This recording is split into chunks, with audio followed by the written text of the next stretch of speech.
Assalamualaikum dan selamat petang. Tujuan Google Meet ini diadakan untuk menemu bual Cik Dahlia mengenai perniagaan yang diusahakan. Terlebih dahulu, saya ingin memperkenalkan diri saya. Saya Nur Izzati binti Cik Ros, nombor matrik A22A0633 bersama kawan saya iaitu Nur Arifah Fatihah binti Muhammad Rasid Iskandar, nombor matrik A22A0656.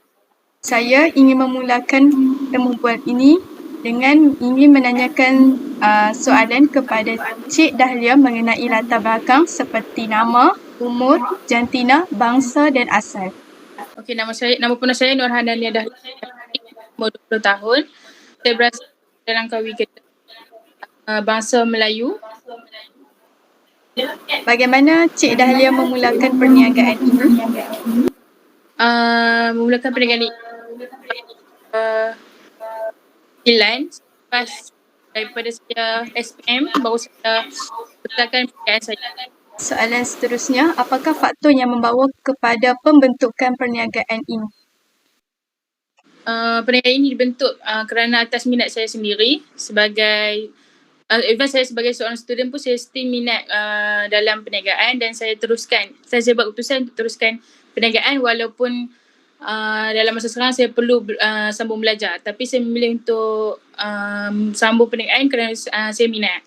Begitulah. Seterusnya, temu bual ini akan diteruskan oleh rakan saya iaitu Arifah. Seterusnya saya ingin bertanyakan tentang latar belakang perniagaan Cik Dahlia. Apakah nama syarikat perniagaan Cik Dahlia? Latar belakang syarikat dalam SSM Handania Legacy. Okey. Seterusnya, apakah jenis perniagaan yang dimulakan dan perniagaan ini dalam industri apa? Dalam industri pemakanan, menyediakan khidmat makanan lah untuk pelanggan. Seterusnya, siapakah target pelanggan Cik Dahlia? Target pelanggan kafe saya ialah pelajar-pelajar sekolah kerana saya punya kafe berdekatan dengan sekolah. Jadi target utama saya budak sekolah lah, pelajar sekolah. Okey, seterusnya bagaimana Cik menjalankan perniagaan ini? Bagaimana tu maksudnya? Cara atas talian ke atau Cara saya memulakan perniagaan ini secara berdepan lah. Ketika PKP sahaja saya membuat COD. Yang lain semua berdepan. okey, dan soalan bagi saya, berapakah pekerja yang Cik Dahlia ada? Dulu ada 4 pekerja, sekarang pekerja sudah sambung belajar di 2 orang je. Seterusnya saya akan teruskan dengan kawan saya Izzati. Seterusnya, adakah Cik Dahlia mempunyai pengalaman bekerja sebelum melaksanakan perniagaan ini? Tidak. Saya tidak ada pengalaman bekerja. Siapakah role model Cik Dahlia? Datuk Ali Syukri. Apakah aktiviti keusahawanan yang dilaksanakan oleh Cik Dahlia sebelum mengusahakan perniagaan ini? Saya akan pastikan sebelum saya memulakan perniagaan, saya akan menghadiri kursus perniagaan ataupun bengkel-bengkel yang ditaja oleh syarikat-syarikat yang berkenaan dengan perniagaan lah. Soalan seterusnya, pada umur berapakah keinginan Cik Dahlia untuk menjadi usahawan? Kalau ikutkan yang serius daripada umur 15 tahun. Apakah latar belakang ibu bapa Cik Dahlia? Ayah saya bekerja sebagai gardener di Langkapuri Hotel. Ibu saya sekarang jadi pekerja di kafe. Nama penuh ayah Hasli bin Maknur dan nama penuh ibu Irianti binti Ismail berumur 40 tahun. Ayah saya 45 tahun. Terusnya saya akan teruskan dengan soalan, apakah motivasi utama Cik Dahlia untuk memulakan perniagaan ini? Motivasi sebelum saya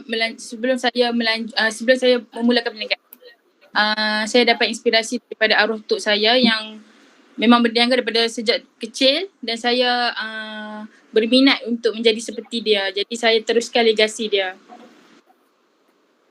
Okey. Seterusnya, adakah Cik Dahlia ada menetapkan sebarang matlamat semasa Cik menubuhkan perniagaan ini? Kalau ada, apakah itu? Maklumat saya untuk bertapak di tapak sendiri, dan seterusnya saya ingin mencari tanah baru untuk membesarkan lagi kafe saya. Itulah maklumat terkini. Okey. Seterusnya, apakah sumber yang tersedia sebelum memulakan perniagaan ini? Sumber maksudnya? Daripada segi kewangan atau sebagainya?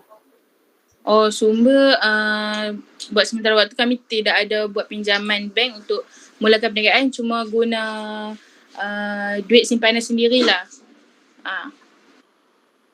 Okey, soalan terakhir daripada saya, adakah Dahlia menggunakan sebarang rangkaian atau saluran ketika memulakan perniagaan, contohnya untuk membesarkan lagi perniagaan pada orang ramai atau bisnes lain? Oh, macam guna media sosial boleh? Saya banyak menggunakan media sosial untuk melebarkan lagi lah detail-detail daripada kafe saya. Selain itu, saya juga menggunakan Google untuk menarik perhatian daripada orang asing, orang luar untuk ke kafe saya. Seterusnya saya teruskan lagi dengan kawan saya, Izati. Soalan seterusnya, bagaimana Cik Dahlia mengendalikan perniagaan semasa awal penubuhan perniagaan ini? Saya mengendalikan secara berseorangan, tiada bantuan daripada mana-mana pihak. Selepas 3 bulan barulah saya mendapat pekerja, dan saya teruskan dengan 2 orang pekerja. Apakah risiko yang dialami semasa awal penubuhan perniagaan ini? Risiko untuk melebarkan perniagaan ni, memberitahu pelanggan tentang kewujudan kedai kami ni susah sebab dalam kampung. Apakah rancangan perniagaan yang dijalankan oleh Cik Dahlia berdasarkan produk, promosi, harga dan lokasi perniagaan? Berdasarkan lokasi perniagaan, kami bercadang untuk menukar lokasi ke tempat yang lebih strategik. Kalau pasaran pula, kami akan bergabung dengan mana-mana agensi untuk melebarkan lagi lah perniagaan ni. Dari segi harga produk? Dari segi harga produk, bahan mentah saya dapat dengan harga yang berpatutan, dan jadi kami merupakan kafe yang boleh menjual dengan harga yang paling rendah lah buat sementara ni. Bagaimana mengenai rancangan perniagaan berdasarkan promosi pula? Dalam promosi, insyaAllah kami akan menambah lagi saluran media sosial seperti Facebook, ada lagi. Okey, soalan terakhir. Adakah Cik Dahlia bersedia semasa memulakan perniagaan? Dari segi kewangan masih tidak stabil, tapi mental dan fizikal tu bersedialah. Okey, itu sahaja soalan bagi temu bual untuk Cik Dahlia. Terima kasih kerana sudi meluangkan masa dalam sesi temu bual ini. Kami mendoakan supaya perniagaan Cik Dahlia sentiasa maju dan terus berkembang, insya-Allah.